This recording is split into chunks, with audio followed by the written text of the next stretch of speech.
Live on DSTV channel 421, GoTV 125, around the world on myjoyonline.com. I am Pius Kojobaka. Welcome to the Joy News Prime. In our headlines this hour, we will tell you the painful realities of families with relatives fighting acute leukemia, cancer of the blood and bone marrow. Very bad, terrible joke on Festive Pro. I watched her, she took her last breath. My baby was gone.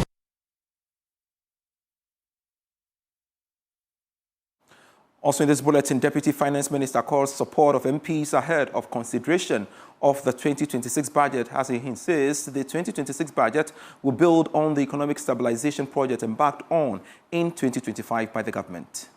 GDP growth increasing from 5.3% in 2024 to 6.3% in the first half of 2025. Plus, Ghana pushes for fairness in global climate decisions at COP30, arguing that the global southwest must be supported to recover from the damage caused by the decades of emissions from the developed world. A lot of the CO2 and the emissions are disproportionately generated by advanced economies, and therefore the cost of dealing with that should also disproportionately fall on them. It shouldn't be equal. So,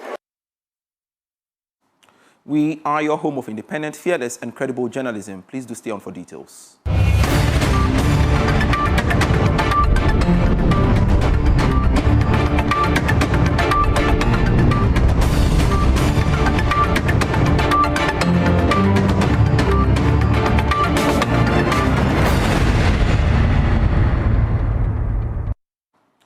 Thanks so much. You could stay on the look now at our stories. Imagine watching your child die, not because treatment does not exist, but because it is only abroad and out of your immediate reach. That's the painful realities of families with relatives fighting acute leukemia, a cancer of the blood and bone marrow.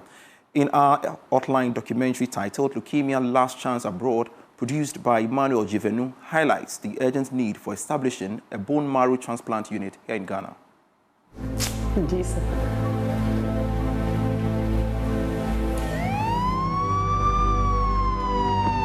Every year, families walk into hospitals seeking answers and walk out with a diagnosis that changes everything. Cancer of the blood and bone marrow. I was like, leukemia. How? Why? When? It was like a very bad, terrible joke on Festive Pro. A disease that steals the young, the strong, the hopeful. That's my baby's last moment. Today, December 19th. My child will not die. I can deal with a lot of things, but to see him in pain, that one will kill me. I watched her, she took her last breath. My baby was gone. Say,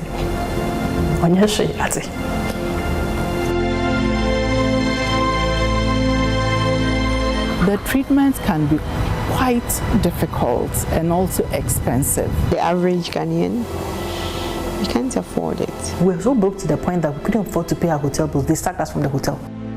While some cross oceans to buy a chance to live, others run out of time, waiting, praying, begging.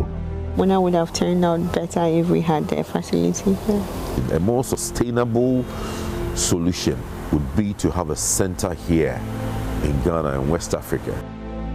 Like a year, it's okay. Enough. Leukemia, Last Chance Abroad, premiering on the 24th of November 2025. A documentary by JoyNews Impact Makers Foundation in partnership with Leukemia Project Foundation. And Leukemia Last Chance Abroad is a JoyNews Impact Makers Foundation documentary in partnership with Leukemia Project Foundation. It premieres Monday, 24th November 2025 on Joy News, Joy Prime, and on Joy FM. Do make a date. And to some other stories we have for you this very moment here on Joy News Prime. The National Anti-Illegal Mining Operations Secretariat, that's NAIMOS Task Force, executed a high-impact pre-dawn raid on Saturday targeting a notorious illegal mining enclave known as Yellowface in Wassa Aregia, located in the western region. The operation successfully disrupted the large-scale galamsey site and exposed a disturbing intersection of illicit mining and organized crime. The task force's unexpected arrival in the area early hours of the morning triggered immediate panic among illegal miners, causing dozens of individuals to flee the site on foot into the bush to avoid arrest. The NAIMOS team quickly moved to dismantle the infrastructure supporting the operation. Officers burned makeshift structures, tents and shacks, which serve as accommodation and operating bases, along with various pieces of equipment believed to be essential for illegal extraction of gold ore. The raid uncovered evidence far beyond typical illegal mining activities, highlighting the deep criminal elements sustaining yellow-face operation. The task force discovered and seized significant quantities of illicit drugs and dynamite. NAIMOS affirmed that these targeted operations will intensify across the region in the coming days and weeks. And this sustained effort aims not only to disrupt the core illegal mining activities that degrade Ghana's environment and water bodies, but also to check the associated drug menace and general criminality that plague these mining communities. The operation signals a robust commitment to restoring order and protecting national resources in the western region.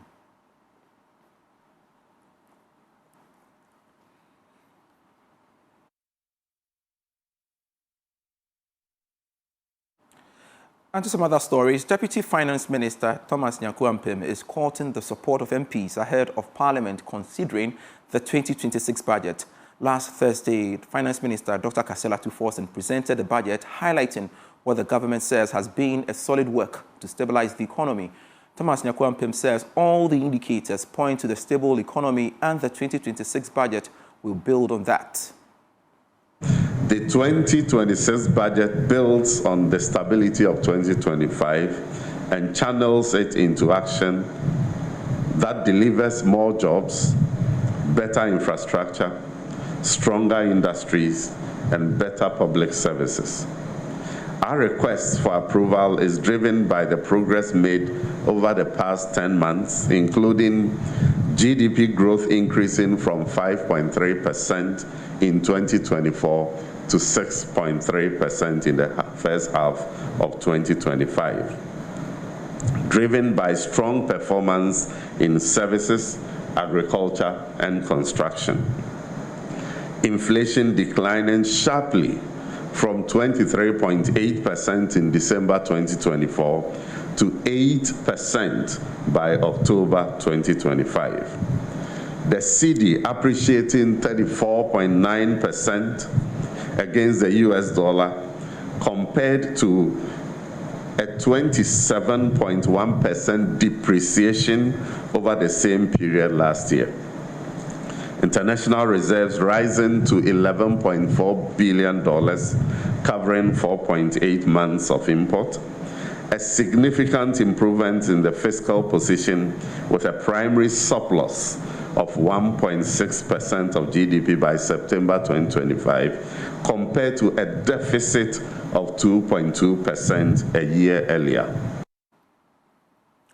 Thomas Nyakuampem says the government will continue to embark on aggressive fiscal discipline.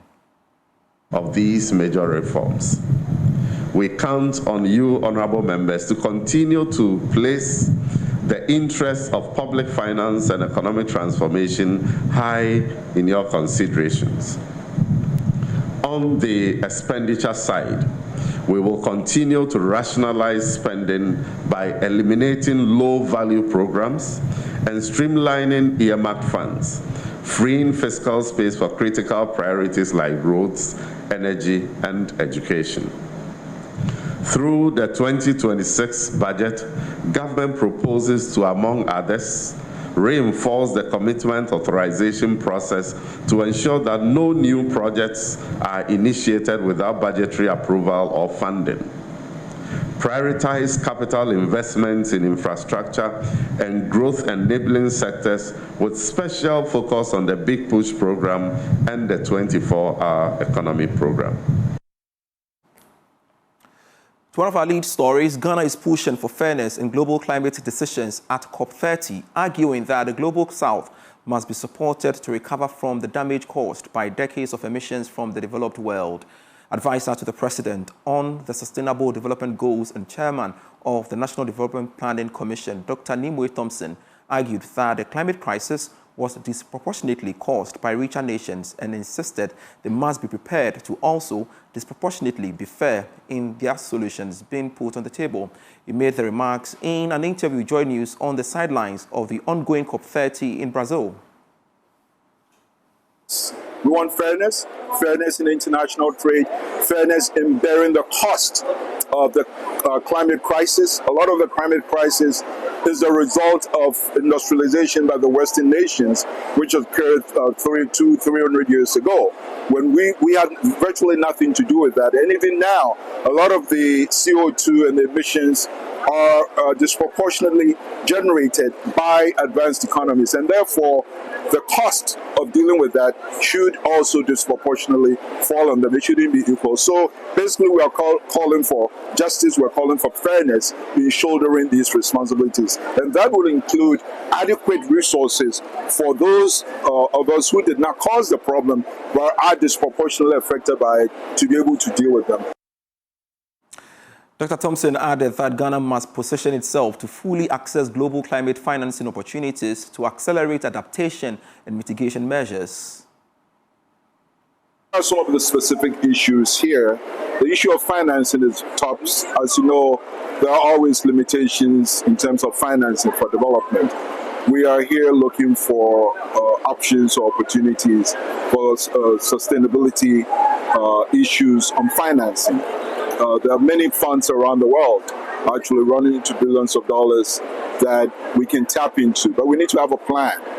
One of the plans we had actually completed before coming here was what is known as the Sustainable Ocean Plan, which brings together what we call the Ocean Climate Nexus. And there's a whole list of activities and targets that will have to be funded. We cannot do that from the Government of Ghana funds alone. And so this particular forum creates the opportunity for us to identify potential sources and strategies for financing them. Health advocates are calling for stronger implementation of Ghana's existing health policies to ensure more equitable and accessible health care for all. They argue that with better enforcement, the country could see major improvements in productivity and national development. One of them is a policy expert and former National Health Insurance Authority board member, Dr. Lydia Jansibel, who says despite Ghana having adequate health regulations and structures, poor implementation and limited involvement of technocrats have slowed progress in achieving equitable access. There is more in this report. According to the World Bank, Ghana spends approximately 3.6% of GDP on healthcare, yet access remains unequal across the regions. Health experts, including a former National Health Insurance Authority board member, Dr. Lydia Jansibel, hints that though Ghana has documented policies and structures required for an effective health system, poor implementation measures continue to affect health care delivery. Speaking at an Achimota Old Students Association Health Symposium, Dr. Jansibel called for stronger enforcement of existing policies to ensure all Ghanaians benefit from healthcare services. The Health NHI fund has been uncapped, so all of it must go so that the healthcare institutions are given the money. But they too, when they get the money, they must use it properly on healthcare and not on non-essential things. We must be part of the decision making, the policy making, and be at the forefront of how healthcare is being delivered in the country. For healthcare consultant William Delali Ofori, in some hospitals, less than 60% of patients report improved conditions upon discharge, highlighting the need for practical focus on outcomes rather than appearances. We are pretending to be delivering healthcare. But when you look at all the indicators, and there have been a lot of reports since 2022 till date, we just are not intentional about outcomes. You see, I would wish that for every patient that goes into a health facility, that facility takes pride in the outcome of that patient going in there and coming out a satisfied patient, a healed patient, a patient in a better condition. Secondly, I think that Aliu recommends co-payment schemes and stronger partnerships between public and private health insurance providers as one solution. That we need to create a functional ecosystem, because there are many players in the healthcare industry. It's almost like a football team. So you have the defense, you have the attackers, you have the midfield. The same thing. Everybody along the chain has a role to play in the healthcare delivery.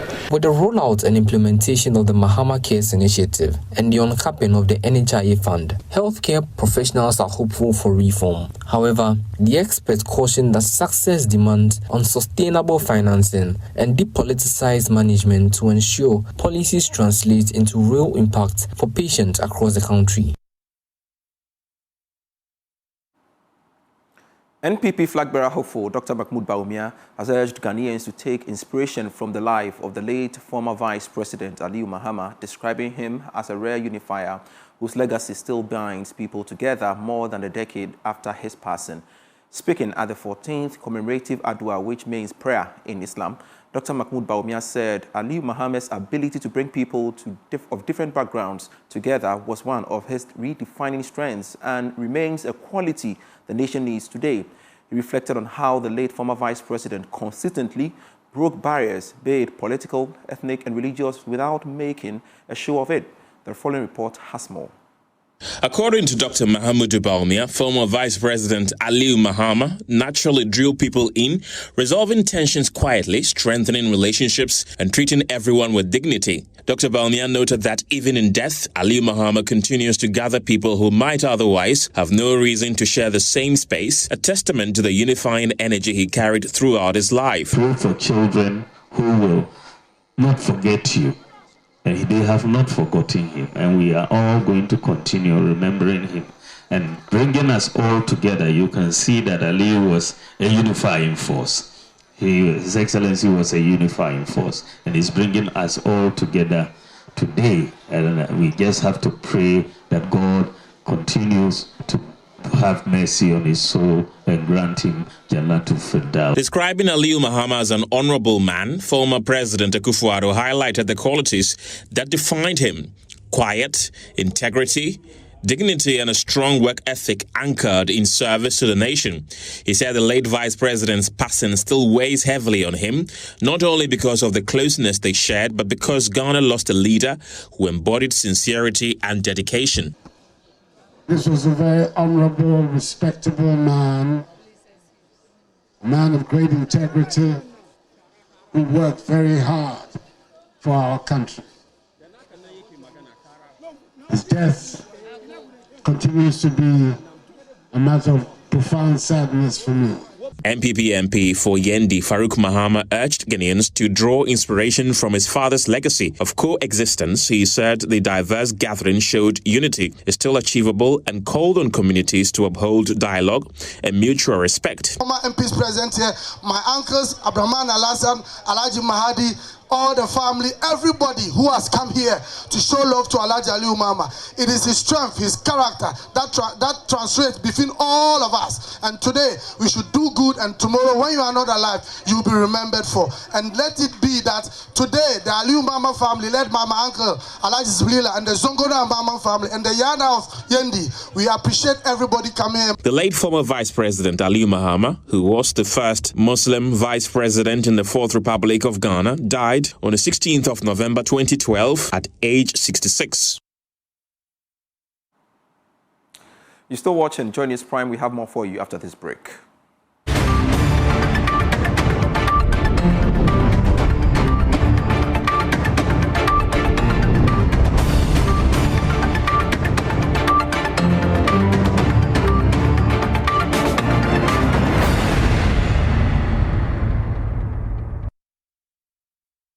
Hello again, welcome back to JoyNews Prime. A new health policy is set to be rolled out to make essential healthcare more accessible and affordable for all Ghanaians, with a special focus on maternal, newborn, and child health. The initiative is designed to ease the financial burden on families seeking critical medical care. The update was announced by the Deputy Director of Nursing, Evelyn Amwaku, who represented the Health Minister at an event where Catholic Receive Services handed over medical logistics and essential medicines to the Ghana Health Service. $500,000 aims to improve healthcare for moms, newborns, and children in hard-to-reach areas in northern Ghana. The items, which included medications, diagnosis tools, and equipment, will support 125 health facilities across 4 regions. It's part of the HOPE MCH project working to bridge the gap in quality healthcare delivery. Speaking at the event, the Deputy Director of Nursing, Evelyn Amwaku, who represented the Health Minister, highlighted the new policies aimed to bring healthcare closer to underserved communities. The government remains resolute in its mission to achieve universal health coverage, ensuring that every Ghanaian has access to quality healthcare services without financial hardships. Government is working on rolling out the free primary healthcare policy. This policy will directly support maternal, newborn, and child health outcomes. Country Director of CRS, Abna Amedome, emphasized their commitment to strengthening the health sector through investment in healthcare. I am happy to share that the medical supplies being presented today are valued over $500,000, and it's going to be serving across over 125 facilities, 120 health centers, and 5 hospitals. The Northern Regional Health Director, Dr. Chrysanthos Kobiu, noted that delayed access to healthcare is a major obstacle, making the donation a timely intervention. This intervention, I must say, will save lives, will restore hope, and ensure that mothers or their children are not left behind. The Northern Regional Minister, in a speech read on his behalf by the Northern Regional Organizer of the NDC, Abdallah Babaji, stated that the gesture aligns with the government's vision for quality healthcare delivery. The general support stemmed from the HOPE MCH projects represent not just a financial assistance, but a commitment to advance and enhance health and welfare of our people.